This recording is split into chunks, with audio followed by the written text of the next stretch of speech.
giving advice, it's something I think people have already in them. It's just, I think you've got it. I still believe you have to have a point of view. But you don't have that when you're younger. You have to be influenced by a lot of things before you sort of end up in your own little area. And some people are influenced in the right way, and other people, they can be I think this is the way with children. You can bring them up with the best background, going to the best schools, and they end up just getting by. And there are other people who grab on and they learn from experiences. And I think those people, they're already there. I can't give them advice except follow your passions and don't let anyone talk you out of it. I think when I was a kid, the sad thing is that when I made the films and the shorts and all that, and people would say, it's almost like, oh, when's he going to get serious? When's he going to, and I found out when you started making money, that's when you got serious. And that's sad. That's not what it's all about. You got to make money to put the food up, but at the same time, I don't, a lot of times there's one thing I hear a lot in the business, and I did, is somehow, in the beginning when I started out, well, you can make your little artsy-fartsy film, shorts, but this is a business, and it's a client's money, and blah, blah, blah. And then once I became successful, then it was, well, you have talent. And it's almost as if I didn't have talent, then it's okay to be dishonest.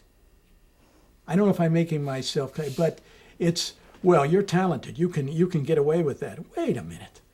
It's like talent is just, you got to believe. And to me, it's an excuse when I hear that from them. And then I get, well, what are you saying to me? That because you don't have talent, you have to do all this crap? And you have to be dishonest? You have to do things you don't believe in? I mean, I heard a director say to me one time, he says, I'm a filmmaker. He's talking about himself. I read this, I quoted him, I should say. He said, I'm a filmmaker. And he said, I don't know much about advertising. In fact, I don't understand. He's a very successful commercial director, let me put it that way, and commercial spot director. And he said, I don't understand advertising. He said, and I don't come from an advertising background. I'm a filmmaker. And it was like, I don't pay attention to the other stuff. And I thought, God, you call yourself a filmmaker? To me, a filmmaker is, when someone comes to me with I didn't come up with the strategy. But you either buy that strategy, you don't buy the strategy, you don't do it.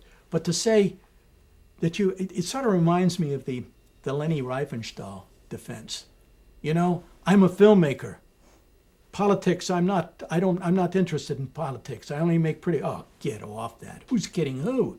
And she pretty much put that stuff out until she flickered out. Up until she died, she was in total denial. And it's, you have to be responsible for what you do. That's a filmmaker. And to me, you're not a filmmaker if you just do this little section here. You got to be involved all the way through and take responsibility for that. And if you don't take responsibility, then you're not a filmmaker.